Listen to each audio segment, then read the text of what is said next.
Ok, algunas dianas terapéuticas, habíamos conversado de algunos fármacos, principalmente con respecto al diagnóstico, algunas pruebas de tipo bioquímicas que sí que podían direccionar de alguna forma eficiente a establecer un diagnóstico más certero, a tomar una decisión con respecto a los pacientes y principalmente a entender la evolución de cada paciente, que en cada uno pues es completamente diferente. Una de las cosas que bastante limita con respecto al diagnóstico de SARS-CoV es saber en qué estadio se encuentra cada paciente, porque es muy difícil establecer la fecha de contagio a personas asintomáticas.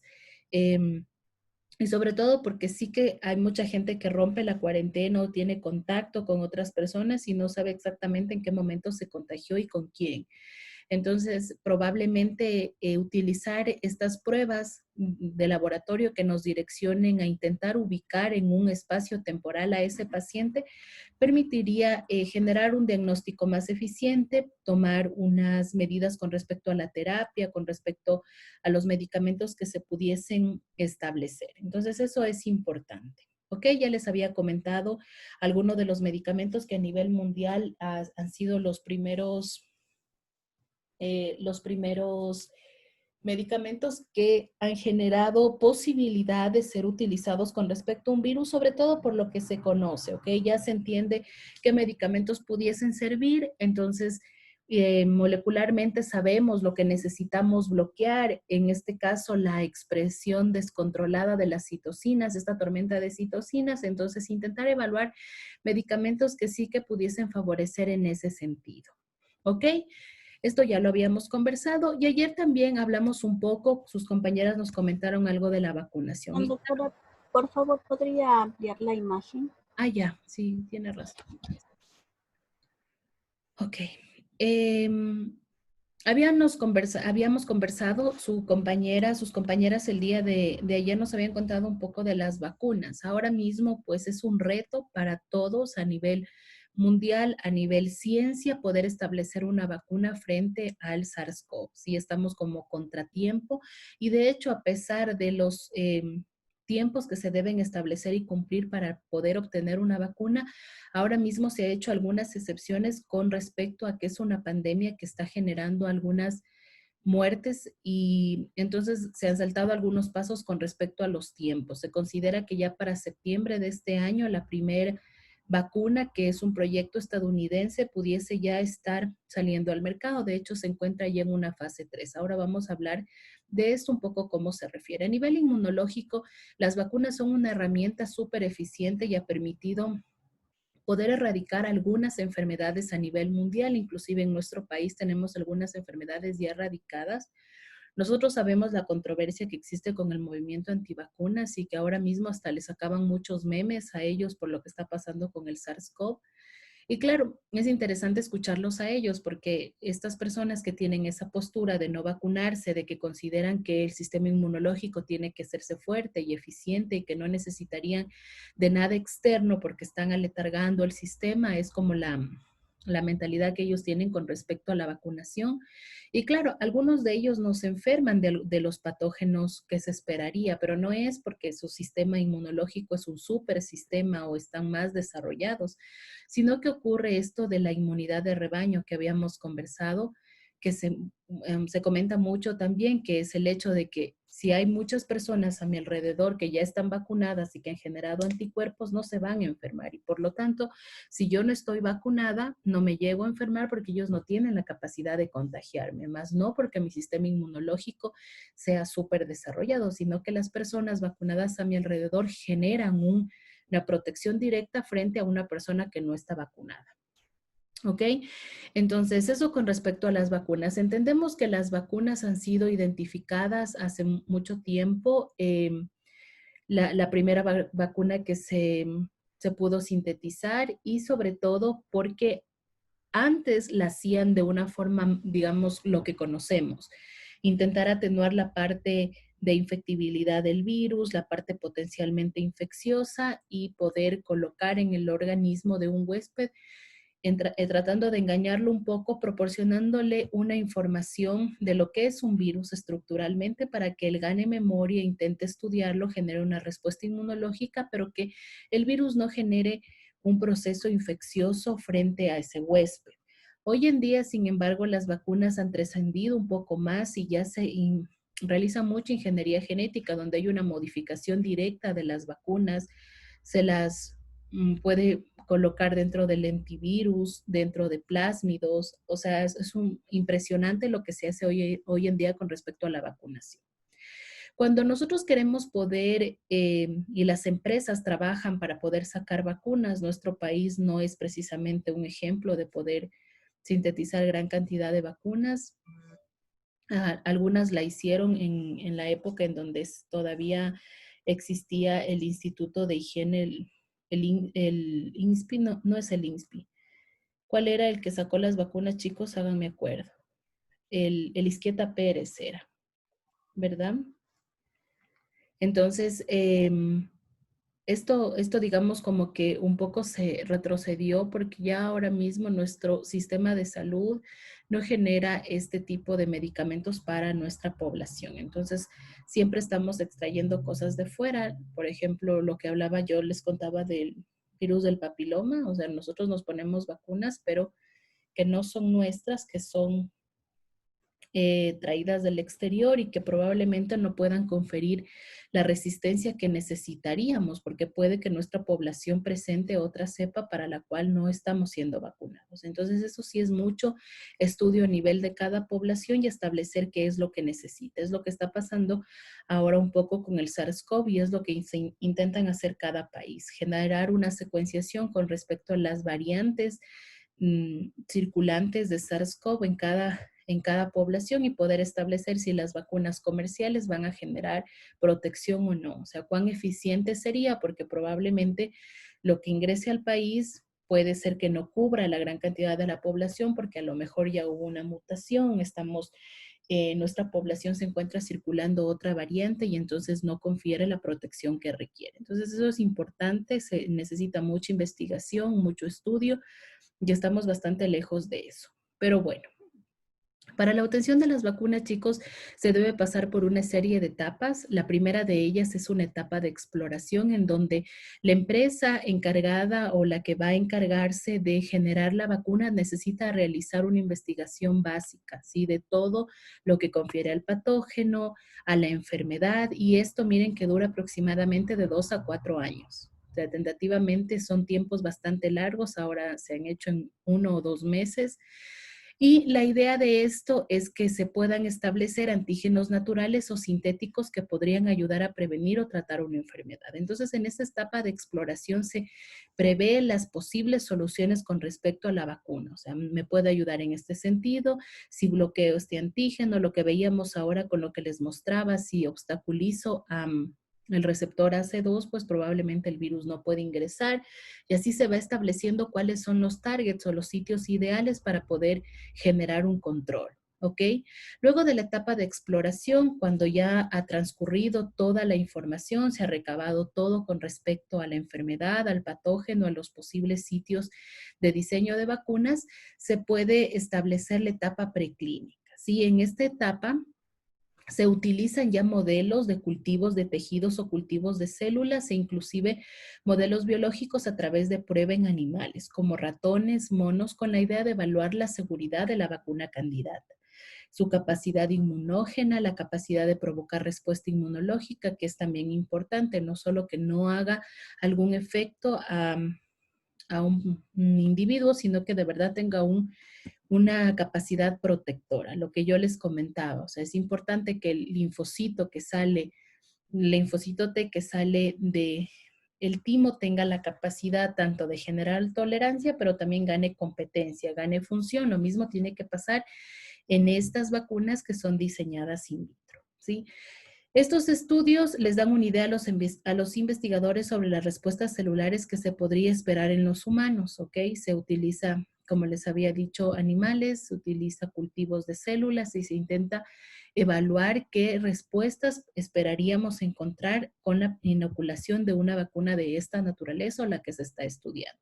¿Qué tiempo dura? De 1 a 2 años. Entonces, miren, ya vamos sumando, vamos ya como 6 años en estas dos etapas, ¿sí? Y hasta ahora no se ha aprobado todavía en humanos, 6 años. Luego viene la solicitud del IND, que compete principalmente a las empresas que están generando este desarrollo de vacuna ya solicitar una revisión con respecto a la vacuna. O sea, no lo hacen hasta que ellos no hayan investigado todo, no hayan probado en sus modelos animales y una vez que ya consideran que están listos para ser evaluados, envían una solicitud al FDA y esto tiene aproximadamente 30 días para aprobar la solicitud y empezar las fases, ¿no? Las fases de diseño como tal. La primera fase es evaluar la vacuna candidata en humanos, ya se la inocula en humanos, pero involucra un pequeño grupo de adultos. Ustedes vieron que con SARS-CoV salió incluso una fotito de la primera persona que se puso la vacuna en Estados Unidos, que era una mujer. Entonces empieza con un grupo pequeño de adultos, aproximadamente entre 20 a 80 personas. ¿Sí? Si las vacunas son dirigidas a niños, primero, de todas maneras, se recalca que las pruebas se tienen que hacer en adultos y poco a poco se va reduciendo la edad hasta llegar al objetivo de o sea, para la edad que está siendo establecida esa vacuna, ¿sí? Pero de la zona no se la coloca o se la prueba en niños. Luego, la idea o las metas de esta fase 1 son evaluar la seguridad de la vacuna candidata y poder determinar el tipo y el alcance de la respuesta inmunológica que va a provocar esa vacuna.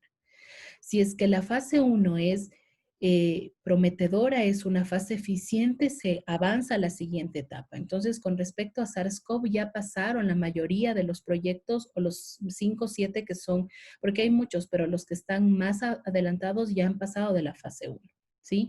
Están en esta fase 2, donde ya se da un número mayor de personas. Se inocula la vacuna a más personas, varios cientos de personas participan ya en esta segunda fase. Con respecto a SARS-CoV-2, también ya se inoculó a un mayor número de personas y se empieza a incluir ciertas personas que tengan grupos de riesgo, ¿ok? Para poder establecer también factores adversos. Los ensayos son aleatorios y bien controlados y también incluyen un grupo placebo para poder establecer si efectivamente genera una respuesta inmunológica. Las pruebas de la fase 2 son estudiar la vacuna candidata en cuanto a la seguridad, capacidad inmunógena, la dosis respuesta, saber qué posología se tiene que establecer, programa de vacunación y el método de aplicación, si es a la vena o intramuscular, ¿ok? Entonces, en la fase 2 se establece ya el vehículo en cómo se va a colocar la vacuna, en qué dosis. Una vez que ha pasado la fase 2, llega a esta fase 3, en donde ya hay 2 vacunas con SARS-CoV que ya han llegado a esta fase de acá. Estos ensayos ya son más grandes, ya involucran a miles y decenas de personas. Las pruebas de fase 3 son aleatorias y a doble ciego, involucran la vacuna experimental que se prueba contra un placebo. La meta de esta fase es evaluar la seguridad de la vacuna en un grupo grande de personas, sobre todo porque existen algunos efectos secundarios que suelen ser inusuales, ¿sí? Que solo son evidentes cuando se hace en un grupo mayor de personas. Aquellos efectos que se sabe establecer, o efecto secundario que de uno de cada 10,000 personas le genera este efecto. Entonces, la idea de incluir un mayor número de gente en estas fases es para un poco establecer si existe algún efecto que puede ser más visible con poblaciones más grandes. ¿Ok? Una vez que ha pasado a estas 3 etapas, ya está lista la vacuna para el proceso de aprobación y autorización oficial. Entonces, en este sentido, la entidad reguladora, que es la FDA, va a evaluar la solicitud y todos los productos biológicos, tanto con respecto al producto, así como el sitio en donde se va a desarrollar la vacuna, la inspección de la fábrica, donde se producirá y aprobará el etiquetado de la misma. Después de emitir las autorizaciones, se vigilará la producción de la vacuna. Eso también es súper importante porque al momento de poder generar la vacuna de forma masiva hay un control muy restringido. Tiene una inspección constante, se revisa las pruebas que hace el fabricante, se toman muestras de los lotes de las vacunas para poder identificar si tiene el efecto deseado, la seguridad y la pureza adecuada para poder ser puesta a disposición del público. Y igual, la FDA tiene derecho de realizar sus propias pruebas en otras instalaciones donde ellos puedan establecer la seguridad de la vacuna, ¿sí? Posterior a ello, una vez que ya ha sido distribuida, no es un largo periodo porque se sigue controlando qué es lo que está haciendo la vacuna cuando ya se encuentra dentro de la población. Entonces, de hecho, se ha creado una entidad que es la encargada de poder establecer y recibir comentarios con respecto a efectos adversos, ¿sí? Diversos sistemas vigilan si las vacunas que han sido aprobadas después de las fases pueden generar efectos adversos, ¿sí? Para intentar establecer los datos sobre la seguridad de las vacunas.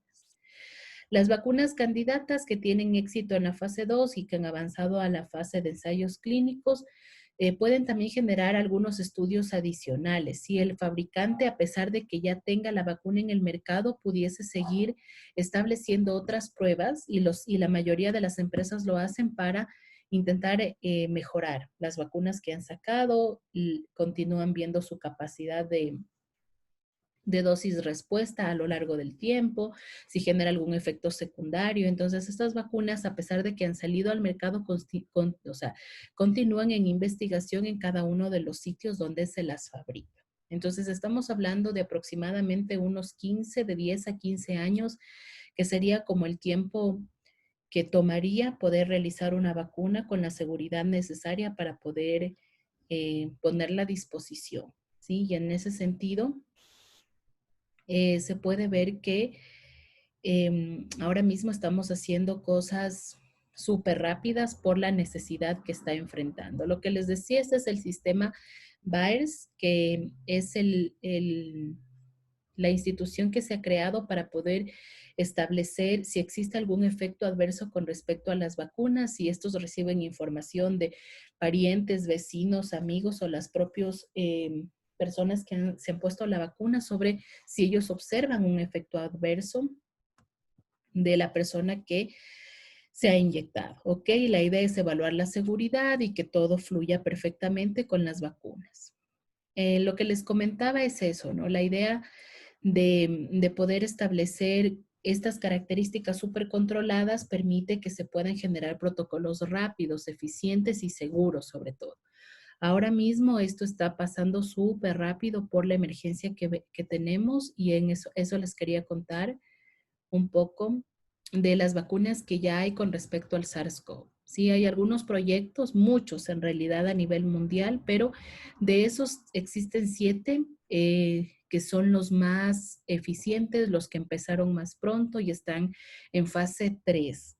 Sobre todo el primero, que es la más prometedor, es una vacuna, no sé si la pudieron revisar, que se llama mRNA 1273, que es de la empresa Moderna Therapeutics. Es una empresa estadounidense y tiene una tecnología súper nueva. ¿Sí? La tecnología de ellos no es utilizar el virus atenuado. De hecho, lo que va a utilizar es un transcripto de RNA como lo menciona en el nombre inclusive de la vacuna. Entonces, su enfoque se basa en el RNA, de ahí el nombre de la vacuna, es decir, el ácido ribonucleico que va a estar combinado con el código genético del virus. Así el sistema inmunológico va a crear una respuesta frente a este patógeno. ¿Sí? Y ustedes están viendo que no insertan el virus, sino un transcrito que contenga la información. Sí, el investigador que está generando o llevando a cabo este proyecto, el que está en la cabeza, había mencionado que ya se ha podido establecer unos niveles de anticuerpos similares entre las personas que se han recuperado de COVID-19 y entre aquel grupo que ha sido suministrado el mRN 1273. Entonces ya están haciendo la parte de identificación con respecto a la inmunidad adaptativa y se puede ver claramente que la respuesta inmune funciona tan eficazmente frente a personas que tienen el virus, que lo han adquirido de forma natural, y aquellas personas que se les ha vacunado este transcripto de RNA. Entonces parece ser que nuestro sistema funciona perfecto con esta propuesta de vacuna. ¿sí? Los científicos buscan entender qué nivel de anticuerpo es efectivo para atacar el virus y cuánto dura esa protección. Es como lo que intentamos ver todos, ¿sí? ¿Qué cantidad de anticuerpos? Lo que yo les decía con respecto a la transfusión de plasma. ¿Qué cantidad de anticuerpos necesita ese organismo para poder generar un efecto protector frente al virus? ¿Y durante cuánto tiempo estos anticuerpos van a estar presentes generando esa protección? O sea, ¿cuánto tiempo nos dura la protección de nuestro sistema? Está en fase 3. Miren que ya pasó aparentemente esos 4 o 6 años que les decía, en menos de 2 meses. Es muy prometedor esta vacuna, pero no existe legalmente en el mercado, digamos, no está establecido los protocolos para poder obtener una vacuna con esta ingeniería genética. La FDA ha establecido los protocolos para evaluar vacunas que son inoculadas dentro de vectores, ¿no? Con cierta parte del virus, pero esto no, esto es bastante nuevo, así que yo estaba leyendo recientemente que un poco el reto también está que se les pueda dar autorización porque intentan generar algo nuevo con algo desconocido, que es el virus. ¿Ok? Pero esta es la que aparentemente está súper adelante y va a funcionar. Hay otra empresa estadounidense que es Inovio. Esta me parece que es una vacuna que está siendo financiada por Bill Gates y Melinda Gates. Ese es los patrocinadores del estudio de esta vacuna, que es la INO 4800. Es una desarrollada en Pensilvania, Estados Unidos, por esta empresa, y esta está centrada en inyección directa de ADN a través de un plásmido. ¿Sí? Aquí ya utilizan un vector, una pequeña estructura genética para que la célula del paciente introduzca los anticuerpos para combatir la infección. Entonces, esto ya es un poco más de lo tradicional, ¿sí? Pero de todas maneras utiliza ADN, no está utilizando la estructura del virus modificado, pero sí que lo utiliza con un plásmido. Esta es digamos, la segunda candidata a salir más pronto. Luego están las vacunas que vienen de China, que tienen algunos proyectos. La AD5-nCoV, ¿sí? Que es un trabajo en conjunto con el Instituto de Biotecnología y la Academia de Ciencias Médicas Militares en China. Ha buscado desarrollar una vacuna contra el COVID desde el 16 de marzo.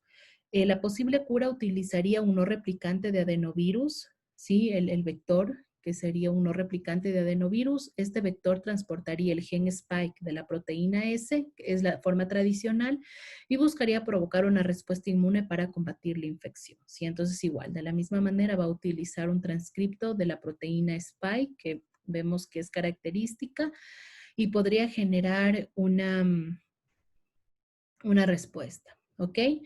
Otra vacuna china que se está realizando es de la misma manera utilizar células dendríticas modificadas con vectores lentivirales, y un tipo de vectores de virus, los lentivirales, que permite poder utilizar o transfectar a células dendríticas para favorecer la activación de la respuesta inmunológica. Esa es otra propuesta de China. La otra es una que viene justamente de Wuhan. Más de 70 laboratorios han iniciado estudios para lograr la defensa de las vacunas, que comenzó justo en el sitio de la pandemia, y se trata de una vacuna inactivada, es decir, consiste en el microorganismo que se ha matado a través de procesos físicos o químicos, digamos, se ha quitado su parte virulenta. Y este tipo de vacunas requiere producir partículas de virus en reactores, después purificar, y estos virus pierden su capacidad de enfermar y son inoculados dentro del huésped. Es, digamos, la forma tradicional.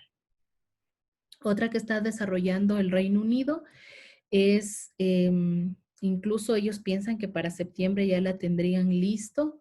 Comenzaron a desarrollarlo desde el 23 de abril y que ya han podido identificar que tiene un 80% de posibilidad de éxito. La idea de esto es un tipo de vector con una versión ligera de un adenovirus de chimpancé de madera modificada que no se reproduzca en humanos. Eso es importante.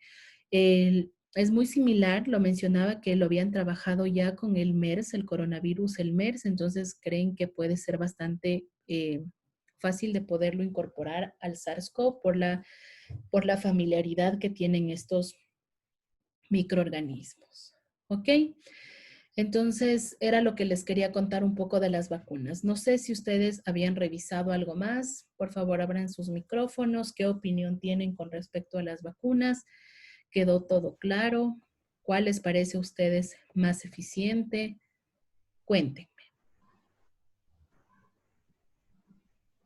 Cuéntenme, chicos. ¿Habían visto de estas Doctora, vacunas? yo tengo una consulta. Claro, Eh, no me quedó claro. ¿Cuál es la que está más avanzada? ¿La de Estados Unidos? sí, esta.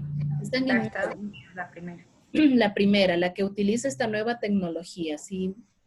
La que intenta poder inocular un transcripto de RNA mensajero del virus, ¿sí? No lo va a poner al virus como tal atenuado, sino una parte. Y esta es la que está más avanzada. De hecho, salió en las noticias, no sé si la pudieron ver, le han hecho bastante promoción a la mRN 1273. Más o menos, ¿para cuándo estará ya, Dicen que digamos, esta ya está en septiembre, que esta ya el mercado está en septiembre, porque miren que ya ha pasado la fase 3, es decir, que ya le han inoculado a miles de cientos de personas. Ahora mismo lo que se está esperando seguramente es la parte del control por parte de la FDA, de las instalaciones, esta parte que les decía que ya es de verificar la fabricación, de intentar establecer algún efecto secundario.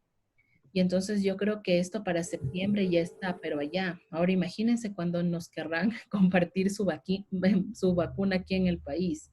Eso es el ¿y problema. en cuánto? ¿En cuánto y cuándo? Porque si saca a Estados Unidos, lo primero que va a hacer es vacunar a toda su gente y eso está bien. Ellos están desarrollando la tecnología e invirtiendo.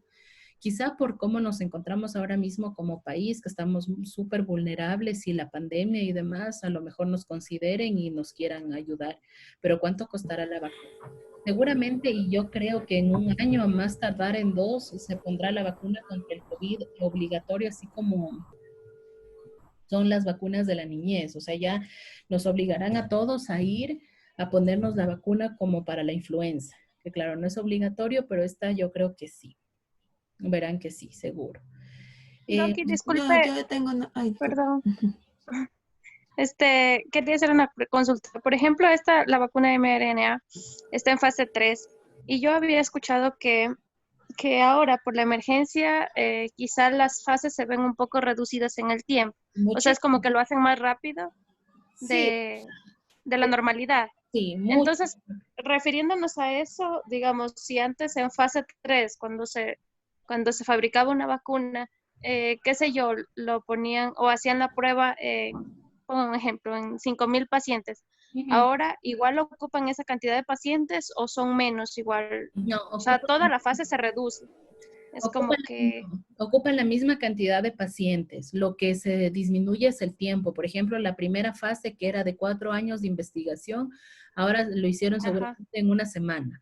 O sea, y de lo poco que conocen del virus, ¿sí? De lo que pueden establecer con respecto, sobre todo a sus primos, al MERS y al SARS-CoV-1. Entonces, digamos, el tiempo se ha reducido, pero las fases se están tratando de respetar con respecto a la cantidad de gente, en qué fase intentamos evaluar la eficiencia inmunológica, en cuál nos conviene, porque ya hay más número de personas involucradas, evaluar efectos adversos, en qué fase voy a establecer la posología, dosis respuesta, la forma de administración, cómo va a ser el protocolo de vacunación. Entonces, las fases en ese sentido se han intentado, digamos, conservar con las características, lo que sí se han hecho en periodos súper cortitos. Súper cortos, imagínense, estamos hablando de 15 años y ahora esperaríamos que en menos de 9 meses ya tengamos una ya vacuna está en el mercado. en el mercado. Pero es contrarreloj. Y ven que hay algunas estrategias. Probablemente las chinas, que habíamos visto, las vacunas que vienen de China, que conservan la técnica tradicional de poder atenuar el virus, sean inclusive un poco más, no sé, yo creo que seguras inclusive. Pero miren que Estados Unidos se arriesga mucho, intenta hacer una nueva tecnología y donde pegue también esa vacuna va a cambiar la revolución con respecto al diseño de vacunas. Yo tenía una consulta, doctora. Este tipo de vacunas con una nueva tecnología, ¿se pueden aplicar tanto a pacientes que ya están, digamos, inmunizados o que han generado respuesta inmunológica a la presencia del virus, y también a los pacientes que no tienen anticuerpos, tienen que hacerse pruebas o puede aplicar esto para todos y generar también esa inmunidad que estamos buscando con las vacunas con respecto a la enfermedad. Claro, o sea, tentativamente se esperaría que el diseño de estas vacunas intenta generarnos una protección frente al SARS-CoV-2, ¿sí? De forma general. Por eso se hace el diseño a través de aquellas estructuras que son constitutivas, que se esperaría que no muten mucho en el virus. Esas partes, esas proteínas que le permiten adherirse al huésped, generar replicación. Entonces se hace el diseño frente a eso. Pero claro, si es que generan mutaciones y empiezan a determinarse otras variantes, puede que sea efectivo poder identificar o sacar y más adelante seguro empezarán a salir nuevas vacunas para cada variante, como es en HPV, para 16, para 18 acá. Si ya se empiezan a identificar las variantes, les empezarán a darles nombres y establecer también vacunas específicas para cada uno. Lo mismo que yo les comentaba en HPV, o sea, y vacunarnos frente al 16 y al 18 no nos protege contra el 33 y el 45. ¿Sí? Entonces, la vacuna no nos va a proteger frente a otros SARS-CoV que puedan estar circulando en el ambiente frente a otras variantes. Así que si estás infectado por SARS-CoV, yo creo que si tienes la posibilidad de ponerte la vacuna, no va a ser mal. A lo mejor te proteja frente a otra variante que más adelante puede que te puedas encontrar. Entonces, sí, o sea, vacunarse siempre que sea posible, que ya esté seguro, que podamos tener acceso, no sabemos cuánto vaya a costar y un poco entender eso también. ¿Qué más, chicos? ¿Alguna otra duda? Sí, doctora, justamente, bueno, tenía una inquietud. Como usted dice, la vacuna están haciéndola en Estados Unidos y yo creo que los estudios se hicieron justamente allá con la población de allá. Pero como sabemos, ya ha ido mutando el coronavirus, ajá, y a lo mejor esas vacunas ya no nos sirvan a nosotros justamente por las variantes que se vayan dando. Sí, o sea, eso es en todo. O sea, nosotros incluso lo vemos con el HPV, o sea, miren nuestra gente de Guayaquil que está enfrentando el dengue, cómo estará esa población con respecto a su sistema inmunológico, qué variantes y a lo mejor esa resistencia con la presencia de otro patógeno puede inducir a que el virus para intentar adaptarse pueda generar más mutación. Yo les decía que ya se ha identificado unas 3 variantes acá que tienen un potencial infeccioso como de los más altos vistos en Latinoamérica. Entonces, el virus también se va a adaptar porque se encuentra otras condiciones, otra población con otra genética. Por eso es que nuestros medicamentos deben ser dirigidos a nuestra gente. Pero imagínense cómo podemos sacar esto. O sea, nos tocará consumir lo que venga de fuera, intentando rezar que nos proteja y peor es nada. Pero si tenemos acceso a la vacuna, pues intentar todos podernos vacunar en algún momento. La tecnología es ese, es un poco de lo que ustedes han estudiado. Todo proceso, sea para diagnóstico, para vacunación, ustedes pueden entender claramente que se necesita etapa de investigación. O sea, la investigación requiere conocer con certeza la estructura genética y proteica del virus. O sea, qué proteína es la que genera adhesión, qué proteína es la que entra a la célula, qué receptor le confiere mayor capacidad de infectividad, qué receptor está reaccionando contra un fagocito, qué receptor se bloquea cuando se puede acoplar con un linfocito T. O sea, el estudio que se realiza va a ese nivel, tanto de la parte genética, de conocer la composición, digamos, en ácidos nucleicos del virus, pero principalmente de saber cómo es su expresión, que es lo que nos interesa conocer y cómo el sistema inmunológico va a actuar en ese sentido. De ahí acá que ustedes han de haber escuchado de todo para elevar el sistema inmunológico seguro. O sea, nosotros ahora mismo desde la cascarilla, que acá ya se han hecho las 1001 webinars e información con respecto a que de verdad la gente no consuma porque no hay una evidencia científica. Pero a la final no sabemos si protege o no porque no hay una evidencia científica. Pero de ahí se ha escuchado de todo. Seguro ustedes han de haber escuchado de muchos científicos con una capacidad de convencer enormemente con respecto al uso del cloro. No sé si escucharon. Es el boom de la cura en el Ecuador, creo que esto de CDS me parece que se llama. Justo yo había visto un video que un médico lo está administrando en Guayaquil. Ya ven. Y salió una entrevista que era un médico.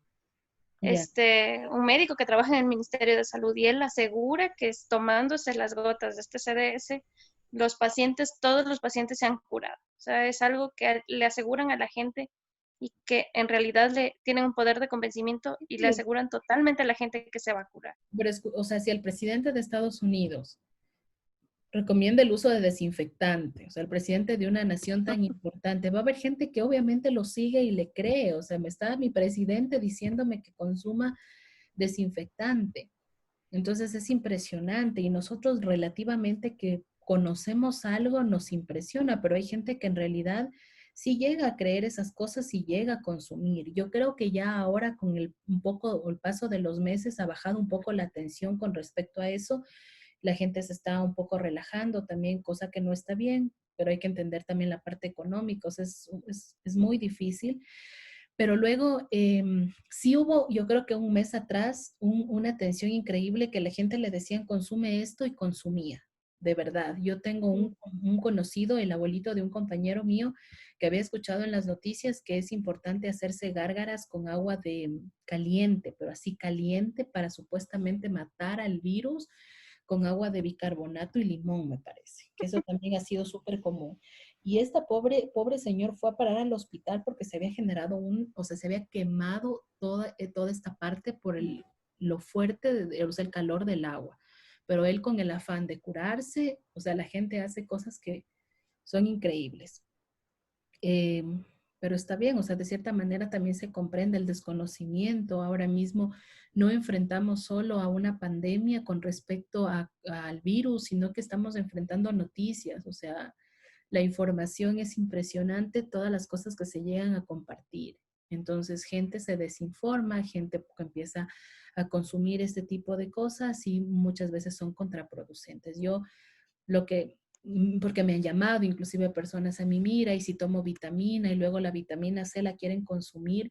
Y es verdad, porque yo estaba viendo en estos reportes de las farmacias, no sé si alguno de ustedes que pasa en farmacia pueden darse cuenta de la cantidad de vitamina C que se han vendido en estos 2 meses. Sí, Es impresionante, es impresionante. impresionante. O sea, no estamos hablando de que, bueno, ha subido un 10%, es siquiera un 100 a un 200% se ha vendido Redoxón, Redoxitos y todos para niños, impresionante. O sea, y la gente consume eso y sin darse cuenta que nosotros la vitamina C la tenemos con mayor eficiencia de los alimentos. Entonces, en vez de tomarme un Redoxito, consumo alimentos ricos en vitamina C. Y claro, no es que una hiperdosis de vitamina C me va a proteger de la noche a la mañana. Eso representa que yo debía haber estado siquiera unos 3 o 6 meses antes de intentar estar vulnerable frente al patógeno con una dieta equilibrada de todos los componentes. No es que si me tomo hoy día una hiperdosis de vitamina C, mañana estoy súper fuerte. No pasa así, pero la gente se empieza a desesperar con el consumo de este tipo de vitaminas, los que también se fueron súper comunes, y a mí incluso una amiga me llamó a preguntar, los que siempre se consumen, que la gente les tiene mucha fe, los factores de transferencia. No sé si lo han escuchado. Sí, Ya. sí, hay una marca Transfer Factor, me parece. O For Life también me parece que es otra. Y For Life también. En el país los venden súper caros y la gente de verdad lo consume. Y no es que no puedan sentirse mejor, probablemente lo hacen porque hasta psicológicamente ellos sienten que les está haciendo efecto. Eso favorece al sistema inmunológico enormemente, pero no hay nada como la alimentación. O sea, la alimentación es la única manera de nosotros tener un sistema inmune eficiente. Ya les comenté ayer nuestro estilo de vida y todas esas cosas. Y la gente, lejos de intentar ajustar esos parámetros que pueden de verdad favorecer, más bien intenta comprar medicamentos, pero continúan con una vida, y más en cuarentena que nos ha costado a todos de seguir comiendo cosas de fuera o no sé, cantidad de alimentos innecesarios, muchos carbohidratos, pero con 100,000 vitaminas C para tomarme todo el tiempo. Entonces no aprendemos. La idea es que se debe llevar un equilibrio, pero claro, eso también es algo difícil. ¿Qué más? ¿Alguna otra idea, algo que quieran compartir con respecto a las vacunas? ¿Sí? ¿Qué es un poco lo que nos queda como pendiente y duda? Es esto, ¿no? ¿Cuáles van a ser las reacciones inesperadas de la vacuna? ¿Estas irán a funcionar? ¿Serán efectivas frente a distintos tipos de poblaciones o entre distintos rangos de edad también? ¿Será que protegen tanto a los adultos como a los niños? Vemos que los adultos tienen una mayor dificultad con respecto a generar una respuesta inmune frente a SARS-CoV. Entonces, estas son las cosas que se verán luego. Producir miles de millones de dosis de la inoculación para distribuirla a la población que necesitan. O sea, necesitamos no una, sino muchas y a nivel mundial. Es una pandemia. Entonces va a ser un reto para las fábricas también poder producir la cantidad que se necesitan. Nosotros vemos ya la cantidad de infectados que hay, de muertos por cada país. Entonces es un reto. Tanto producirlas como luego poderlas distribuir, quiénes las van a administrar, generar todo un proceso, un protocolo de vacunación, o sea, una campaña de vacunación. Entonces eso supone mucho esfuerzo económico y humano también. Y vemos que ahora mismo no tenemos el personal suficiente de salud para atender las emergencias, imagínense, para poder generar estas campañas de vacunación. Si se quiere producir una vacuna al planeta completo, les decía, son millones de dosis que ciertamente serán muy difíciles de llegar a producir. Son como las cosas que dejan pensando con respecto a la vacunación. Yeah. Sí, y algo interesante que se hablaba sobre los obstáculos paradójicos, ¿no? Que yo lo había visto, un poco mencionaba que paradójicamente si la sociedad llega a tener éxito al contener la propagación del coronavirus, esto podría presentar otro obstáculo para la obtención de la vacuna. Porque claro, si las personas ya empiezan a curarse, que suene mal, puede generar un obstáculo porque no va a quedar población sobre la cual poder inocular la vacuna o poderla probar, ¿sí? La única forma de probar la vacuna si funciona es inoculando en lugares donde el virus sigue propagándose de forma natural. En países donde hay una cuarentena más estricta, probablemente la vacuna llegue antes que la inmunidad en la población, ¿ok? Porque la gente no sale, pero donde hay mayor actividad económica, como Alemania, el virus podría generar inmunidad más rápido y en este caso la inmunidad llegaría antes que la vacuna. Como la gente sigue saliendo, ya se está generando inmunidad, entonces a lo mejor hasta que se saque la vacuna ya toda la población se contagió y adquirió inmunidad frente a ese virus. Pero claro que vemos que existen variantes y que probablemente no estemos protegidos del todo o que se pueden generar procesos de reinfección o de infección con otras cepas, con otras variantes. ¿Ok? ¿Algo más?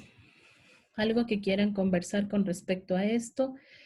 ¿Quedó claro? Ya les había comentado algo ayer del diagnóstico. Lo único que quería enfatizar era la rapidez con la que se dieron las cosas con respecto al virus. O sea, estamos enfrentando una pandemia con una capacidad científica enorme. O sea, nuestro mundo como tal, tenemos una capacidad de poder generar millón de cosas instantáneamente. Tenemos una tecnología en pleno siglo XXI que ha permitido favorecer enormemente a la identificación del patógeno, al diseño de pruebas, de diagnóstico de todo tipo. Y yo les comentaba de estas supercomputadoras que se utilizan en la NASA, pues se han utilizado también para atender esta pandemia y poder identificar targets en donde se puede hacer diseño de vacunas para bloquear al patógeno y también tratarlos con la parte de medicamentos. Esto era un poco de los biomarcadores que también les comentaba ayer, que les había conversado un poco y miren, este era el artículo que les contaba que un poco indicaba la eficiencia de poder utilizar un diagnóstico conjugado de PCR y con pruebas inmunológicas y también de utilizar el uso de biomarcadores. Aquí nos estaba comparando dos realidades. Esta realidad de aquí es de un paciente que tiene SARS-CoV, pero que pudo generar un sistema inmunológico protector y de esta manera pudo salir de la enfermedad. Ustedes pueden ver como el virus, que es en esta línea rojita, claramente se ve que empieza su aumento, o sea, la carga viral va a aumentar a medida que empieza la fase de viremia, la fase aguda empieza a disminuir y comienza a bajar la carga viral. Pero mientras aumenta el virus, se puede también identificar cómo las poblaciones de linfocitos T y B, que son estos que señalo aquí, empiezan a disminuir, porque una de las características de SARS-CoV es que hay una marcada linfopenia, una disminución de las poblaciones de linfocitos T y B principalmente, Pero estos se reponen, o sea, sale la fase de resolución y empiezan otra vez a restablecer los valores. Esperaríamos que nuestro sistema inmune actúe así, favoreciendo una producción hematopoyética suficiente para restablecer esos valores de linfocitos T y B que continúen generando una respuesta inmunológica. Se ve también como los biomarcadores inflamatorios, aquí señala que sería en azul, sí, el dímero D está en gris, pero en azul son los marcadores inflamatorios, puede ser procalcitonina, PCR, se ve cómo aumentan de una forma muy marcada a medida que la capacidad del virus en reproducción también aumenta. O sea, su replicación aumenta y la capacidad de poder generar comunicación a través de estos factores proinflamatorios también aumenta, pero miren que finalizada la etapa de resolución, disminuye y vuelve a sus valores normales, entonces no hay una producción exacerbada de citocinas que tiene que ser controlado en estos pacientes que vemos que aumenta la mortalidad. Entonces esto es un sistema protector. En cambio, acá hablamos de un sistema de tipo desregulado de esos pacientes que no sobreviven con un COVID severo. Y miren, ustedes pueden ver cómo va el virus de la misma manera aumentando la carga viral en la fase de viremia, y empieza a disminuir. Pero se ve que desde el inicio, en los grupos poblacionales de linfocitos T y B, miren cómo caen y nunca se vuelven a restablecer. Así que esos pacientes pierden por completo el control inmunológico. Hay una disminución marcada, casi pérdida total de las poblaciones de linfocitos T y B. Se ve como los marcadores proinflamatorios suben en concentración en la fase viremia y aguda y se elevan exacerbadamente y continúan aumentando, nunca disminuyen. Entonces hay un sistema inmunológico desregulado, una apoptosis marcada de las poblaciones. Y lo mismo ocurre con el dímero D. Si ven que aquí se lo ha marcado claramente. Entonces vemos dos realidades distintas con respecto a estos biomarcadores y veíamos la importancia de establecerlos en diagnóstico, ¿sí? Porque nos puede direccionar mucho a conocer el estado temporal del paciente, conocer la evolución y tomar decisiones terapéuticas. Y luego esto también ya les comenté ayer, un poco les muestro de la sensibilidad. Hay un punto de inflexión en donde la PCR a lo mejor no puede ser tan eficiente con respecto a la cantidad de virus detectable, ¿sí? Entonces, en este punto empieza a disminuir la concentración de la carga viral y es el sitio en donde empiezan a elevar las concentraciones de los anticuerpos. Probablemente un diagnóstico combinado pudiese aumentar la sensibilidad hasta en un 100%, que sí que es difícil, que requiere el uso o sea, la utilización de más recursos, pues sí, pero es, digamos, como lo que se intentaría recomendar. Miren un poco de lo que les decía para las técnicas. Y aquí tenemos algunas técnicas inmunológicas que ahora en el mercado hay 1000. Ustedes pueden ver, cada vez aparecen más. Y cada uno ofrece un target diferente. La utilización, miren, de anticuerpos, que los había señalado acá. Un poco de lo que estamos estudiando, de anticuerpos frente a SARS-CoV-2, identificación de la inmunoglobulina M, la inmunoglobulina G. Cada uno muy específico para los distintos equipos que pueden utilizarse, pero también pruebas moleculares, inclusive pruebas de secuenciación de última generación, el uso del CRISPR, que es una técnica nueva también, real time, ya lo habíamos visto, fluorescencia, quimioluminiscencia, o sea, hay millón cosas. Desde que se pudo disponer de la información con respecto al virus, se ha podido desarrollar pruebas inmunológicas de diagnóstico, de investigación, pruebas con respecto a técnicas moleculares, en la combinación. Entonces hay millón pruebas que se pueden identificar, depende un poco la responsabilidad de cada no sé, investigador o quien esté desarrollando el diagnóstico, de saber que quiero amplificar. Eso es importante y lo conversábamos ayer con este ejemplo que yo les había dado de una prueba que me llegó que podía identificar tenía dos targets importantes de amplificación, que era la proteína N y la E. Y claro, Sebastián me dice, pero bueno, ahí puede identificar el SARS-CoV, pero no necesariamente el SARS-CoV-2 porque no es específico. Entonces, en el mercado vamos a encontrar millón cosas, pero nosotros somos los que tenemos la preparación para decidir con qué tipo de muestra voy a trabajar, cuál es mi población. Y eso es súper importante, chicos, porque ahora ustedes van a, probablemente no todos, pero eso no les escucho. escucho muy bien. Ok.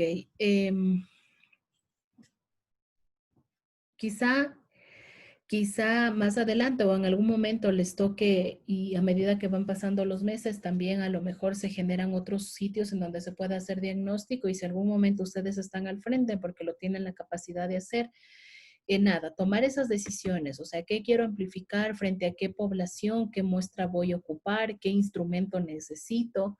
O sea, todo es un proceso de estandarización que requiere el tiempo y sobre todo con algo que es nuevo. No es el primer kit comercial que me ofrecen o el que está más barato o el que me parece que está bien. O sea, requiere una identificación sobre realmente cuál es el equipo que tengo, cómo va a funcionar, cómo voy a colocar la técnica en el equipo para que sea eficiente, cuánta sensibilidad tiene, la especificidad.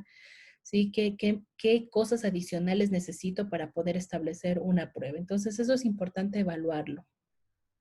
Lo que les decía con respecto al PCR tiempo real, ustedes saben que esto es importantísimo. El criterio de amplificación no es de que me salga la proteína, presencia o ausencia, sino evaluar de verdad si las curvas son las adecuadas.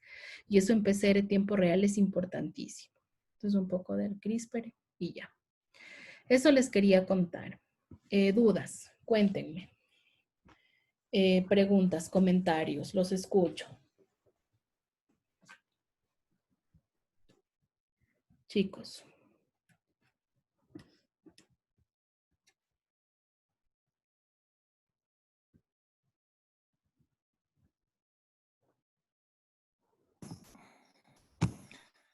Magister, una consulta. ¿Qué opina usted acerca del método por electroquimioluminiscencia para detectar IgG y IgM?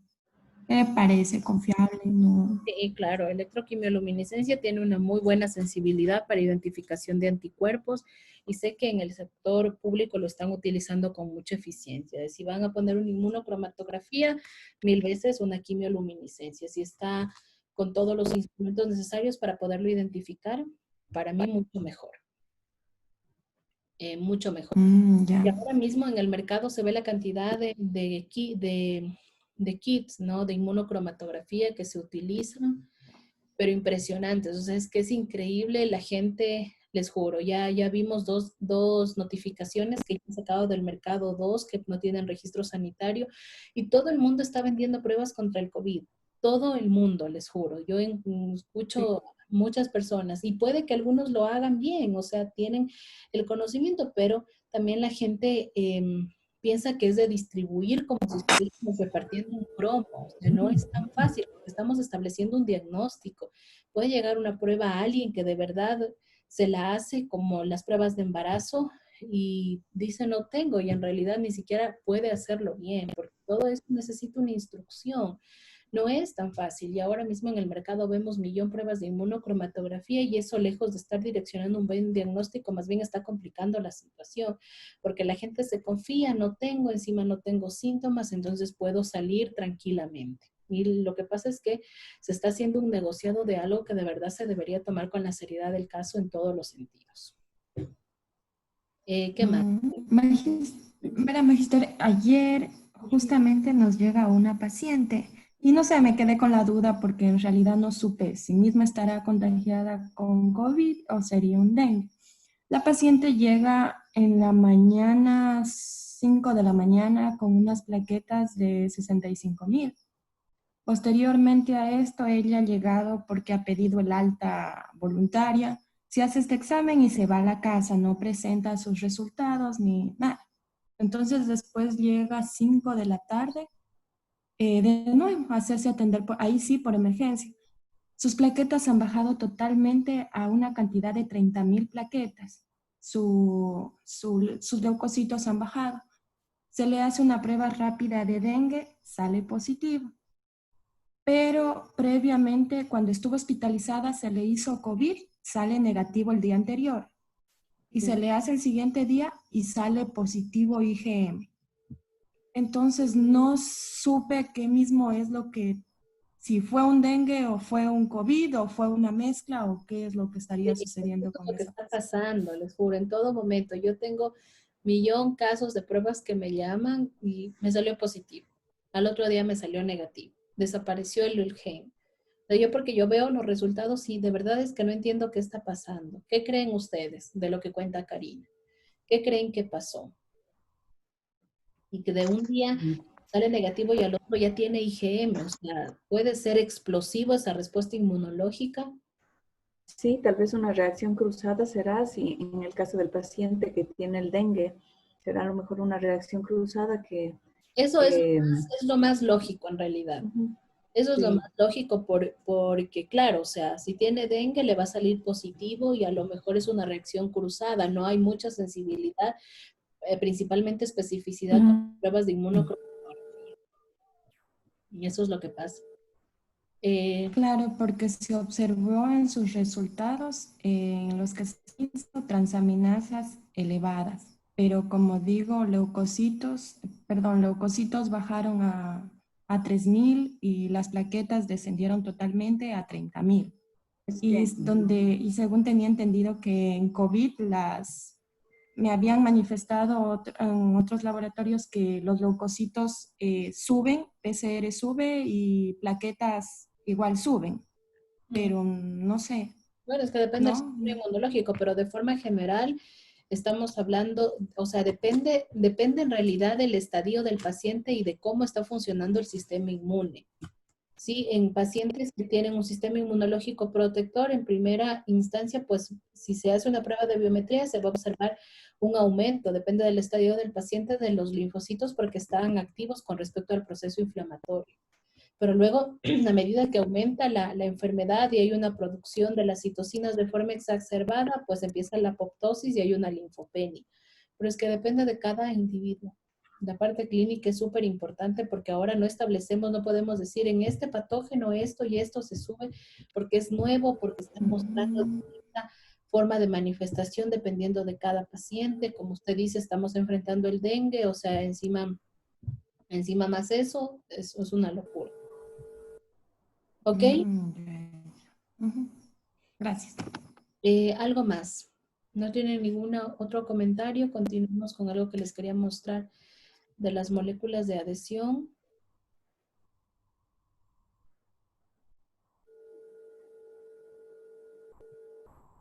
Ok, les quería mostrar esto para concluir un poco la idea, porque de esto no les había hablado.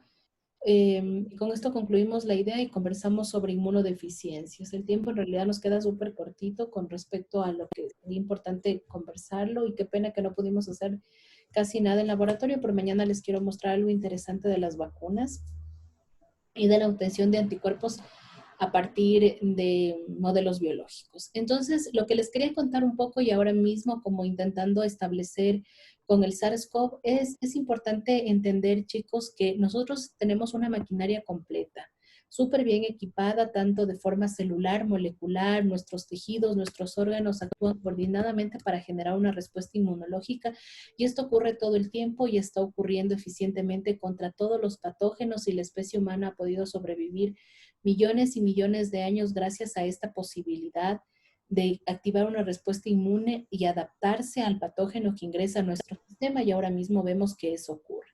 Pero no sería, digamos, suficiente que tuviésemos un sistema inmunológico dotado si es que este no pudiese generar un efecto a través del movimiento. O sea, el tráfico leucocitario es súper importante. La migración de nuestras células hacia el foco infeccioso es tan importante como el efecto que pueden cumplir en ese sitio. Ustedes ven que cuando se da hematopoiesis en la médula ósea es importante que las células que ya han ganado función puedan salir a los ganglios linfáticos, al vaso, es decir, a órganos linfoides secundarios, para estar recirculando a la espera de algún antígeno, a la espera de algo que pueda activarlos. En el caso de los linfocitos T, salen todavía inmaduros de médula y van al timo. Entonces hay un movimiento importante entre órganos. Las células no tienen pies, no pueden caminar, necesitan generar un movimiento a través de la traducción de proteínas integrales de membrana que se exhiben en las membranas de las células que les permite generar el movimiento, el rolling, el rodamiento como tal.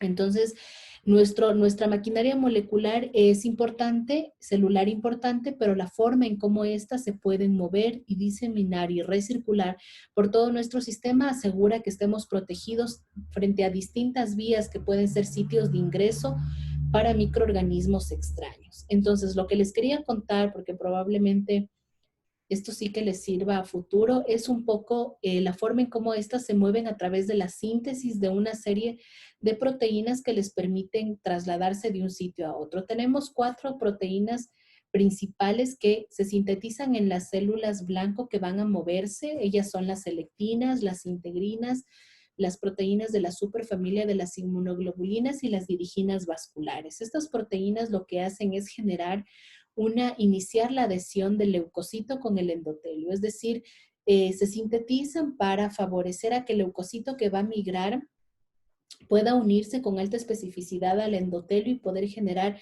una transmigración, ¿sí? Una extravación, poder salir de un sitio a otro. Y lo mismo ocurre también con la síntesis de proteínas como las integrinas que favorecen a la unión de los leucocitos con la matriz extracelular. Por ejemplo, en el torrente nosotros vemos que nuestras células van a un flujo constante, a una velocidad. Si yo necesito que esa célula salga y vaya a un tejido para generar un efecto, ejemplo, un neutrófilo, es importante que se vaya frenando y para eso se da la síntesis de estas proteínas para que se adhieran al endotelio, a la matriz extracelular y se unan al sitio donde necesitan migrar. ¿Sí? Lo mismo ocurre con las inmunoglobulinas y las diriginas. Y lo vemos aquí para mayor comprensión. Si nosotros queremos o entendemos que esta célula necesita generar una transmigración de este sitio acá a un tejido, por ejemplo, se da una activación mediada por contacto. Entonces, la célula que necesita migrar va a tener que activarse porque tiene receptores específicos que activan. Estos se activan principalmente por moléculas que son mediadoras de la inflamación. Ustedes se acuerdan cuando hablábamos del complemento, les había dicho yo las subunidades pequeñas, las salas que salían del proceso y no formaban el poro, eran anafilotoxinas, quimiosinas que favorecían a la activación de las células principalmente para generar inflamación. Y la inflamación corresponde al tráfico, sí, al movimiento de un tipo celular al foco infeccioso o al sitio donde necesitamos que genere un efecto. Entonces miren cómo aquí estas moléculas que son mediadoras de la inflamación activan al tipo celular y favorecen a que éste pueda sintetizar en su interior las proteínas que las exhibe en su membrana y genera este proceso de rolling. Entonces empieza a rodar y se va pegando y despegando y avanzando. Primero frena su velocidad y se va despegando, avanzando hasta que se adhiere al endotelio y finalmente genera incluso una transfiguración porque cambia su estructura. Ustedes ven que la célula que es redondita puede cambiar su forma para poder atravesar por los poros. Entonces, las moléculas mediadoras de la inflamación, además de favorecer al movimiento, favorecen también a las condiciones para que se genere este tráfico. Por ejemplo, favorecen principalmente el factor de necrosis tumoral a poder separar las células endoteliales que, miren, se encuentran en estado normal uniditas formando un tejido, se separan para que dejen un poro, sitio por el cual puedan migrar. Por diapédesis, las nuevas células acá se reconstituyen y listas para cumplir su función si su neutrófilo va a fagocitar. Entonces, eso es importante. Ahora mismo vemos que con SARS-CoV-2 por este proceso de migración hay un infiltrado, un ingreso masivo de macrófagos y neutrófilos, específicamente el tejido del pulmón, y eso está generando también el distrés respiratorio agudo. Entonces, las células lo que van a hacer es que las van a llamar al momento del foco infeccioso y ellas van a llegar a un sitio y eso también puede ser contraproducente porque puede desfavorecer clínicamente a un paciente. Depende de la intensidad de la respuesta inmunológica. Entonces, esto les quería un poco contar, me faltaba decirlos, había quedado pendiente, y un poco los mediadores de la inflamación de tipo inmunológicos que siempre se están activando en respuesta a un patógeno. Por ejemplo, la histamina, principalmente de aquellas células que son células encargadas de generar inflamación, como los mastocitos, los basófilos, que por ejemplo se desgranulan porque su contenido interno tiene gran cantidad de histamina, que es un mediador de la inflamación, y el efecto de esta histamina es aumentar la permeabilidad vascular, lo que yo les decía con respecto al diámetro, y también a poder separar las células endoteliales y generar un poro para la migración, y la contracción también del músculo liso que favorece el movimiento de los leucocitos. Tenemos también las plaquetas, que no son, digamos, unas células de respuesta inmune directas, pero miren que generan mediadores de la inflamación que generan también esta función. Las plaquetas también son favorecedoras porque cuando hay un proceso infeccioso tienden a aglutinarse para evitar la diseminación del patógeno de forma más rápida por el organismo. Entonces actúan de forma coordinada y así tenemos algunos. Miren las moléculas del complemento que yo les había contado, como C3A, C4, tienen la característica de poder desgranular a este mastocito que libera histamina y genera la función de aumentar la permeabilidad para facilitar el tráfico de las células y de favorecer la contracción también del músculo liso. Tenemos la bradicinina, tenemos leucotrienos, prostaglandinas de la vía de las ciclooxigenasas que favorecen la vasodilatación y permeabilidad vascular, la quimiotaxis de los neutrófilos, aumento de la permeabilidad, la inflamación por la activación del endotelio, porque el endotelio también necesita activarse, es una célula que necesita sintetizar principalmente diriginas, que son las proteínas que se van a unir con alta eficiencia a las selectinas del leucocito y marcar la célula que va a migrar, o sea, de delimitar y saber cuál es la célula que va a generar una extravasación. ¿Ok? Entonces, eso. Las manifestaciones clínicas que están dadas por efecto de la inflamación, ya la vemos como el rubor, el calor, las elevadas temperaturas, hinchazón, dolor, cosas que son bastante molestosas, pero que de cierta manera nos están indicando que nuestro sistema está actuando de forma eficiente. Vemos en SARS-CoV temperaturas súper elevadas.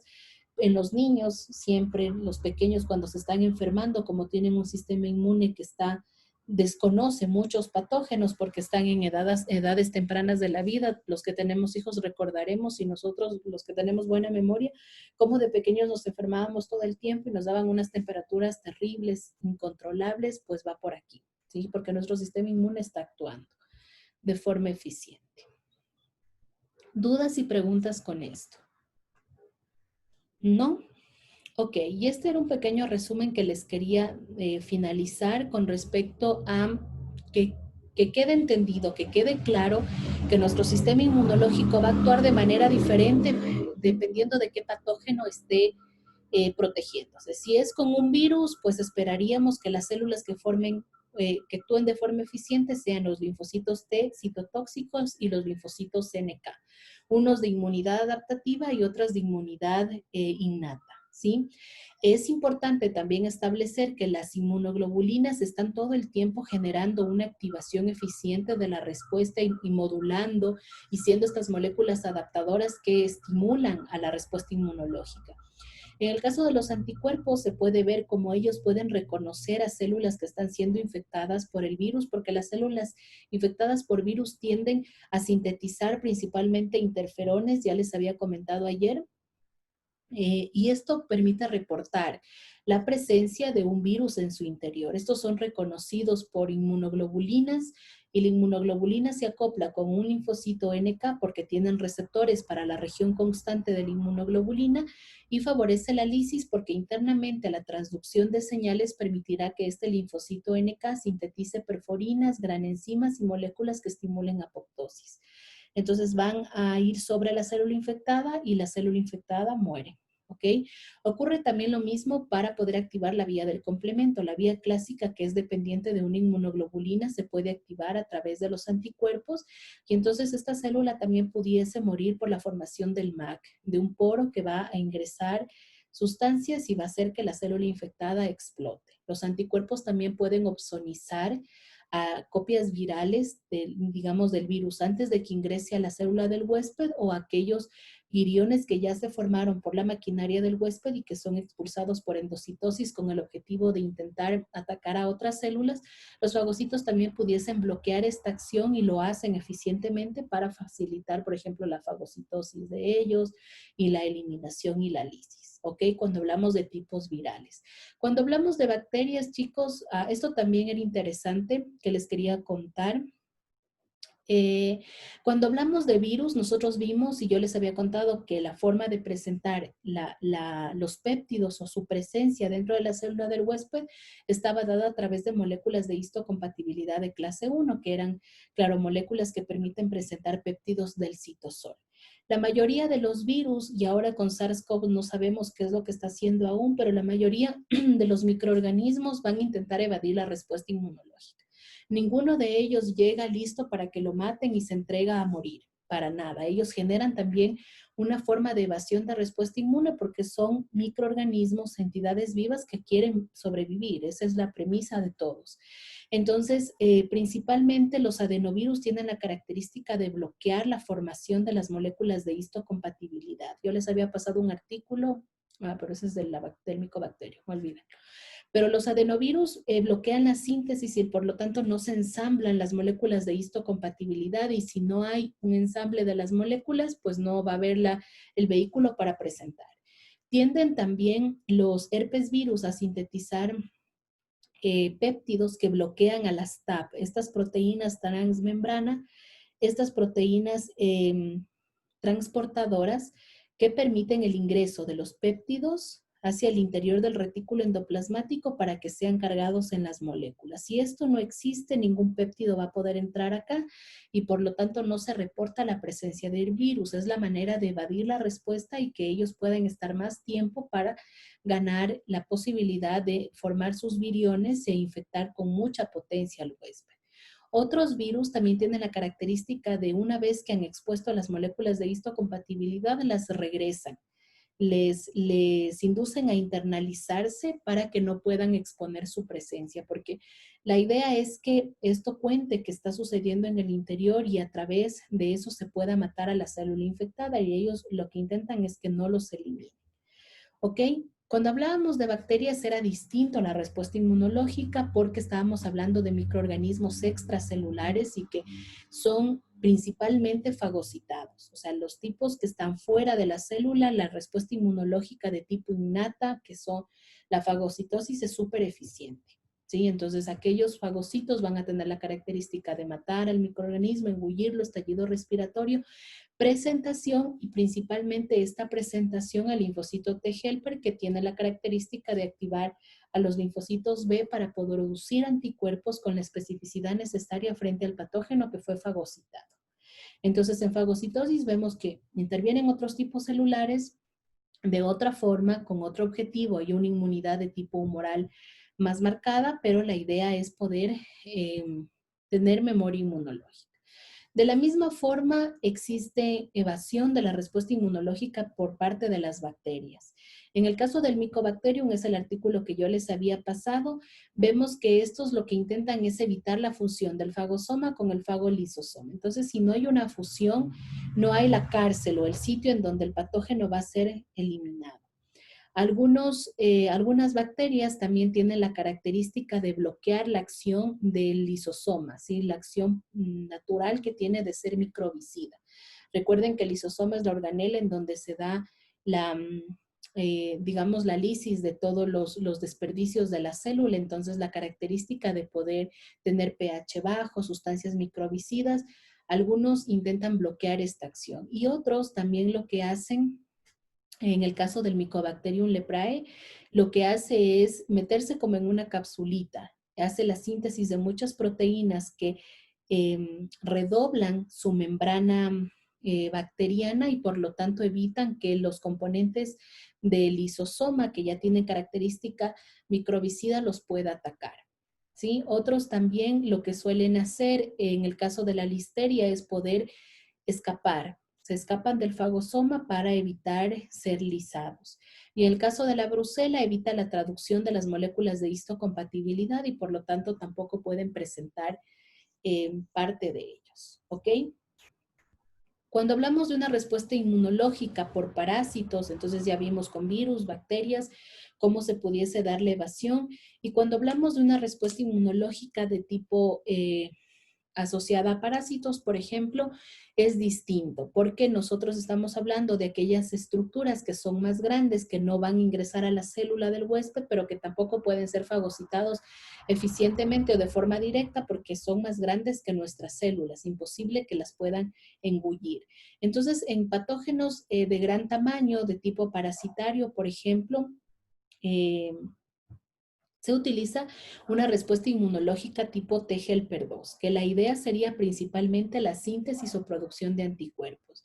Vemos como la célula dendrítica, que tiene la característica de poder incorporar parte de antígeno del patógeno, puede presentar esta estructura a los linfocitos T-helper-2, los mismos que van a sintetizar interleucina 4 para estimular al linfocito B la producción de anticuerpos, pero principalmente la producción o cambio de isotipo para generar gran cantidad de inmunoglobulina C. Porque la idea de producir inmunoglobulina C frente a parásitos de gran tamaño es que estas tienen la característica de poder activar al linfocito, al eosinófilo, perdón. Y cuando se activa el eosinófilo, favorece la desgranulación y este eosinófilo tiene gran cantidad de sustancias neurotóxicas que matan al parásito por neurotoxicidad. ¿Ok? Entonces se da la muerte a través de este mecanismo. Vemos cómo nuestras células actúan de otra manera frente a un patógeno diferente. También se da la síntesis de interleucinas 5 y 13, cuyo objetivo es principalmente favorecer a la inflamación porque estas estimulan a la desgranulación del mastocito. Ya habíamos visto que la liberación de histamina favorece ese tráfico leucocitario que les conté. Y la idea sería que el resto de las células del sistema inmunológico, aquí sí que sería útil que vengan neutrófilos, porque si este ya está muerto, a lo mejor el neutrófilo lo lisan y pueden comer parte del parásito. Y los macrófagos, de hecho, limpian la zona o el foco infeccioso todo el tiempo y están fagocitando porque no se puede quedar dentro de nuestro sistema. Tiene que ser eliminado así esté muerto. ¿Ok? Entonces vemos cómo hay otro tipo de respuesta, distinto a un parásito cuando hablamos de bacterias y cuando hablamos de virus, ¿sí? Entendemos cada uno de los procesos, cómo nuestras células están dotadas para poder activar esta respuesta inmunológica y cómo de forma ideal esperaríamos que esto funcione bien. O sea, esto debe funcionar perfecto. Y hay casos en los que no lo hacen y ahí estamos hablando de enfermedades o inmunodeficiencias o hipersensibilidades. Preguntas, chicos. Es el momento de preguntar.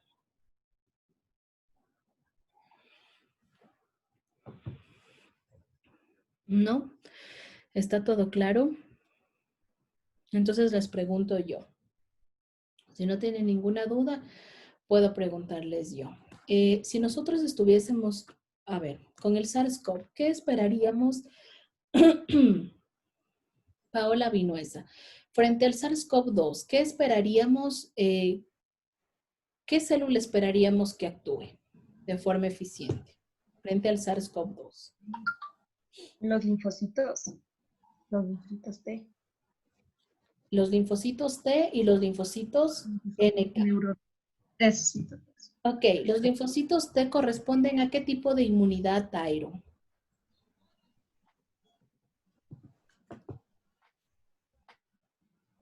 La inmunidad adaptativa. Corresponden a la inmunidad adaptativa. Perfecto.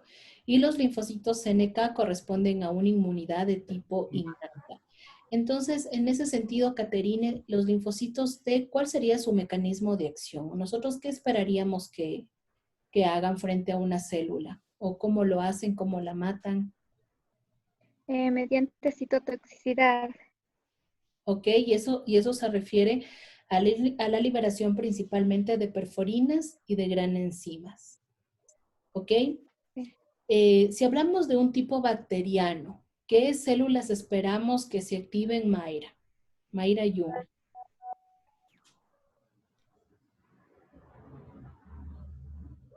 Los fagocitos. ¿Solo los fagocitos? Sí, los...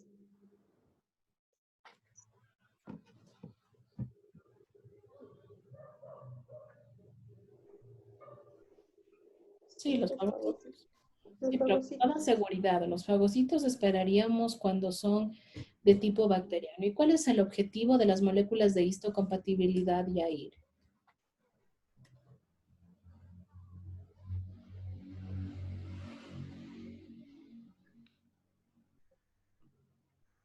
Jair no está. Sebastián, en el caso del SARS-CoV, ¿qué molécula de histocompatibilidad debería presentarlo? ¿Las de clase 1 o las de clase 2?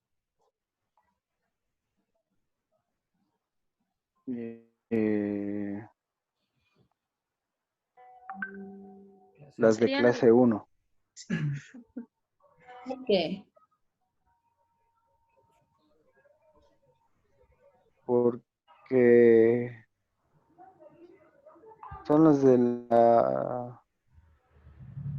de primera línea, las que son las que atacan directamente eh, a los linfocitos. No, para nada. Las Belén, moléculas. ¿por qué las de clase 1?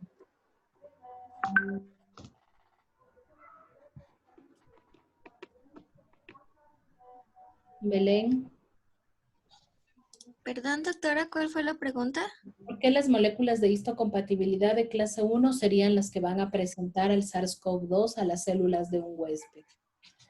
Porque la función principal de las moléculas de clase 1 es presentar a los patógenos que son endógenos, es decir, los que están sintetizados vía intracelularmente.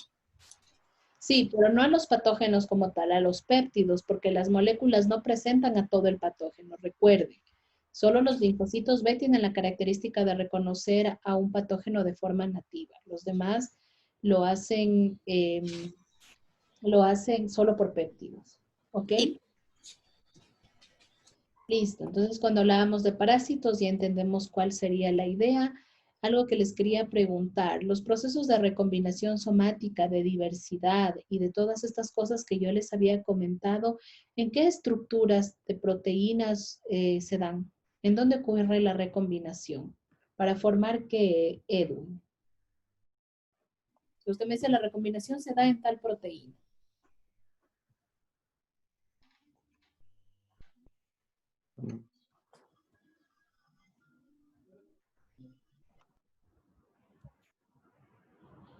Edison.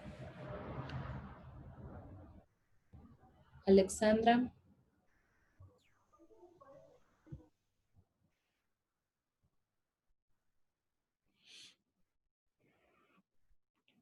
María Armijos. Hola. ¿En qué procesos tiene lugar la recombinación?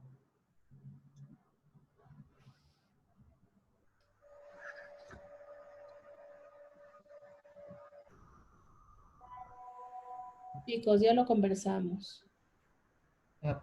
Cuando se formaban las inmunoglobulinas, la recombinación, Sí. replicación. Linfocitos T. Es en la región variable de Hipervariable. exactamente de De los anticuerpos. Sí, tienen razón. La recombinación somática, la hipermutación, la diversidad de unión se daba específicamente en el receptor BCR del linfocito B y en el receptor TCR del linfocito T. Eso es súper importante porque estamos hablando de inmunidad adaptativa.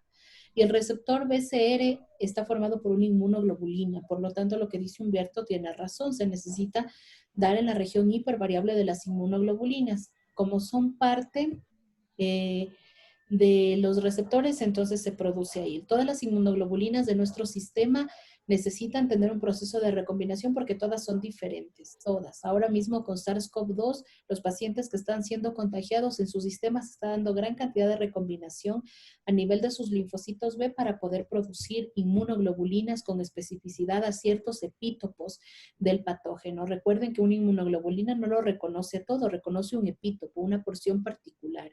Y es importante que se dé esta recombinación para poder asegurar que estemos protegidos frente a millón cantidad de antígenos que pueden generar en nosotros una respuesta inmunológica. ¿Ok? Entonces la recombinación tiene lugar en ese sitio y no se olviden que la diversidad es tan importante porque gracias a ella, digamos que nuestra especie ha podido sobrevivir. ¿Ok? Entonces conversemos un poco de hipersensibilidades, un poco de defectos de la inmunidad. Déjenme abrir.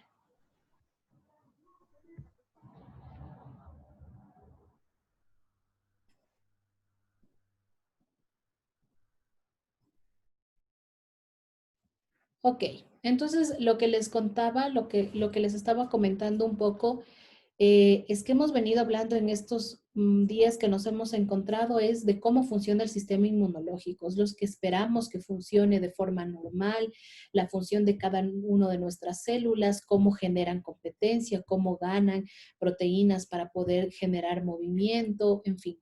Todo eso debería funcionar normalmente y esperamos que sea así y en pacientes sanos, relativamente sanos, pasa eso. Sin embargo, existen muchas falencias a nivel del sistema inmunológico, precisamente porque es tan estricto, tan específico, tan complejo, porque es un sistema muy complejo con respecto a la parte molecular, que cuando falla algo, una proteína o un conjunto de proteínas, empiezan a aparecer distintos defectos con respecto a la inmunidad. Y nosotros vemos que hoy en día existen muchas enfermedades de tipo inmunológico que todavía no son muy conocidas, no son bien establecidas, no se ha podido conocer con certeza lo que está sucediendo, ¿ok?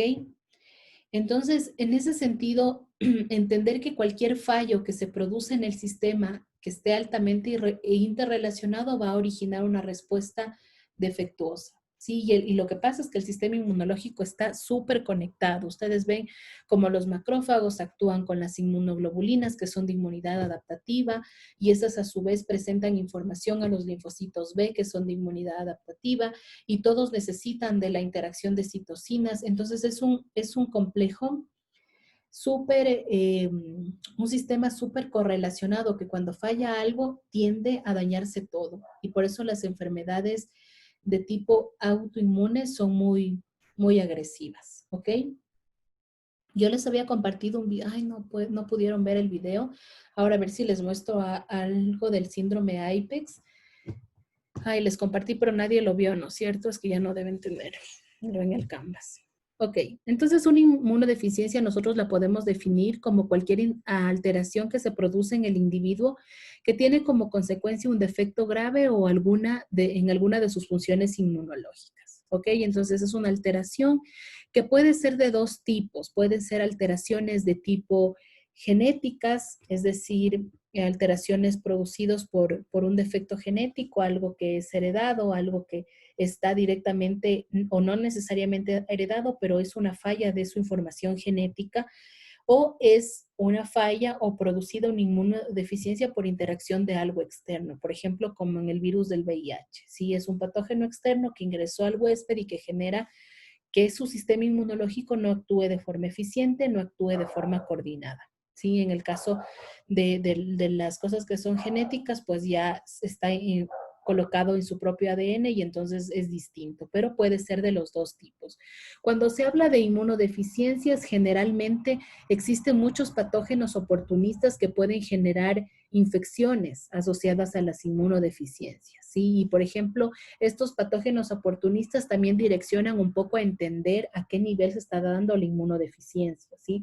Por ejemplo, si son pacientes que se contagian muy fácilmente con bacterias y hongos, como estafilococos, proteus, klebsiella, nocardia, o hongos como la cándida, el aspergillus. Entonces, si esos pacientes constantemente tienen infecciones recurrentes por este tipo de microorganismos, es fácil intentar entender que el defecto puede ser a nivel de la fagocitosis. Porque claro, nosotros entendemos que los fagocitos tienen esta función, ¿no? De poder generar una lisis. Permítanme un momentito.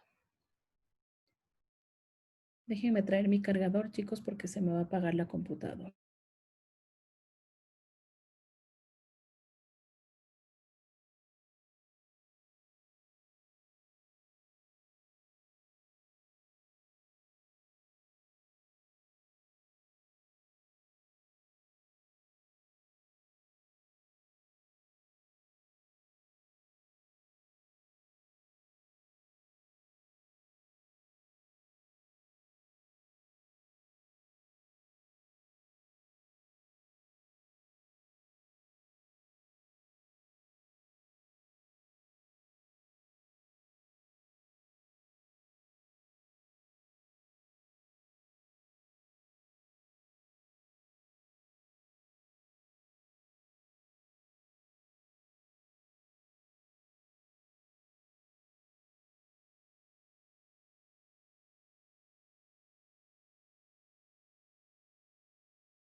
Ok. Ahí sí. Listo. Entonces, eso era lo que les contaba, ¿no? Nosotros entendemos de forma normal cómo funciona el sistema y cuando se empiezan a ver anomalías, como sabemos cuál es la forma correcta, se puede también inferir a qué nivel se puede estar dando un proceso, digamos, defectuoso. Si vemos que son pacientes que tienen enfermedades recurrentes con respecto a bacterias piógenes, esas que producen pus y hongos, a lo mejor también puede estar directamente asociado con un déficit con respecto a las vías del complemento. Nosotros entendemos que este sistema favorece a la muerte de un patógeno de forma eficiente por la formación del MAC y si vemos que son pacientes que constantemente se enferman por este tipo de patologías, entonces a lo mejor se tiene que evaluar la vía del complemento. Herpes virus, los linfocitos NK, de inmunidad adaptativa, igual bacterias piógenes y protozoos extracelulares como estafilococos, el estreptococos, la yardia, entonces a lo mejor hay algo a nivel de linfocitos B. Y los linfocitos T o combinadas por patógenos intracelulares, porque entendemos que los linfocitos T tienen esta función, como el Mycobacterium, la listeria, toxoplasma, citomegalovirus, herpes. Sí, entonces un poco eso es lo que empieza a direccionar para entender a qué nivel pudiese haber un fallo a nivel, digamos, inmunológico. Ok, entonces existen algunas enfermedades que yo me imagino que algunos ya los han escuchado con respecto a la deficiencia asociada a determinadas células. Si son, por ejemplo, defectos sobre los fagocitos, se puede dar a nivel de la deficiencia de la adhesión leucocitaria. Ahora les conté del tráfico leucocitario y veíamos la importancia de que se pueda generar una adhesión entre el leucocito y el endotelio para generar el tráfico leucocitario. En aquellos pacientes que tienen esta deficiencia, que es un defecto genético, no es algo adquirido, ocurre que no se puede formar las integrinas, estas proteínas que les acabo de contar, y por lo tanto los fagocitos no pueden generar migración y ese paciente no va a tener la suficiente cantidad de células en el foco infeccioso. ¿Sí? Los fagocitos simplemente no pueden migrar, se acumulan en un solo sitio y se muestra una inmunodeficiencia que es una enfermedad asociada a la adhesión leucocitaria. ¿Sí? Otra es la enfermedad granulomatosa crónica, seguro también la han escuchado. En esta enfermedad, en cambio, los fagocitos pueden moverse libremente, pero no pueden generar fagocitosis. Pueden generar fagocitosis, pero no pueden matar al patógeno, ya que no tienen la capacidad de poder producir radicales superóxidos. Sí, que habíamos visto que la función de los fagocitos es de que están dotados de una maquinaria de proteínas, que es la NADPH oxidasa, la sintetasa de óxido nítrico, cuya función es poder oxidar el oxígeno molecular en radicales oxidrilo, en el radical superóxido, peróxido de hidrógeno y formar estas sustancias que son reactivas de oxígeno, que eran las encargadas de matar al patógeno por estallido respiratorio. En este tipo de pacientes que exhiben esta deficiencia, se puede ver claramente cómo no pueden sus fagocitos matar al patógeno por estallido respiratorio. Por lo tanto, no tienen una fagocitosis eficiente. ¿Sí? En el síndrome de Chediak-Higashi también se puede ver cómo los leucocitos, en cambio, no pueden descargar sus vesículas en el exterior. Y esa sería la idea, ¿ok? Entonces vemos cómo, dependiendo de la función que tienen y si son funciones que se encuentran nada alteradas, pues se pueden desencadenar una enfermedad. Tenemos defectos del complemento en donde se puede ver si se encuentra alterada la vía alternativa y la vía de las lectinas, se pueden dar infecciones graves y recurrentes, ya les había dicho, por neumococos, por estafilococos, por neisseria. Si es la vía clásica, hay una dificultad de poder opsonizar las bacterias piógenes y eliminar los inmunocomplejos y esto genera causas a nivel del daño tisular y la inflamación. En el complemento también se puede ver una hiperactivación de la vía del complemento y por lo tanto se da daño al tejido expuesto porque no hay una regulación completa con el C3b. Entonces el complemento está todo el tiempo activado y se da un agotamiento de C3b, no puede generar una opsonización eficiente al patógeno y por lo tanto no se puede dar la muerte del mismo. ¿Ok? Defectos asociados a los linfocitos B. tenemos la enfermedad de la gamma-globulinemia ligada a X, que es una enfermedad genética, el gen defectuoso que sintetiza para sinasa, no puede generar una señalización correcta al interior de la célula y por lo tanto el linfocito B no pasa de un estadio de pre-B. O sea, todo el tiempo va a ser un linfocito inmaduro. Veíamos que la formación de un linfocito B se daba porque su receptor, que era el BCR, empezaba a reordenar la información por recombinación somática hasta formar una inmunoglobulina con una característica particular a nivel de su región hipervariable, acompañada de un correceptor CD79. Entonces, es un pre-B. No puede formar los BCRs y por lo tanto es un linfocito B defectuoso porque no va a poder reconocer al patógeno de forma nativa, no va a poder producir anticuerpos. Imagínense este tipo de pacientes que todo el tiempo carecen de anticuerpos. Uno de los tratamientos es inyectarles anticuerpos de forma externa, pero todo el tiempo tienen que estar intentando suplir. Nunca va a ser suficiente porque no sabemos qué cantidad se requiera frente a cada microorganismo para generar un efecto eficiente. Tenemos también la deficiencia de las inmunoglobulinas A. Se puede dar en enfermedades como colitis, enteritis infecciosa de mucosas. Miren que esto es algo un poco más común y que a lo mejor no sabemos que está directamente asociado a una inmunodeficiencia. Pensamos que puede ser por otra etiología y miren que puede estar a lo mejor relacionado por aquí. El lupus eritematoso, que también es bastante conocido y esto dado por una deficiencia de las inmunoglobulinas A.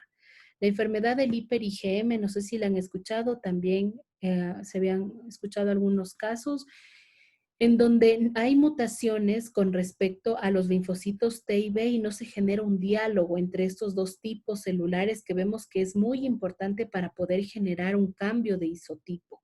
Sí, recuerden que los linfocitos T helper 2 interactúan con los linfocitos B para poder, lo que les mostraba en los parásitos, estimular un cambio de isotipo dependiendo del microorganismo. Como no pueden generar esa comunicación, los linfocitos B están todo el tiempo produciendo IgM. Entonces hay una acumulación excesiva y por eso se conoce como el síndrome de la hiper-IgM y se ve específicamente que las proteínas que están involucradas en este proceso es la CD40L que se une con alta eficiencia al receptor ligando del linfocito T y B para generar este cambio de isotipo.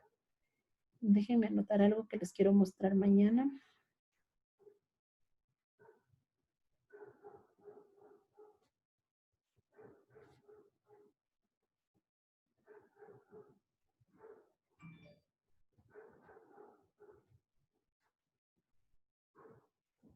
Ya. Para ver si esto les muestro mañana. Ok.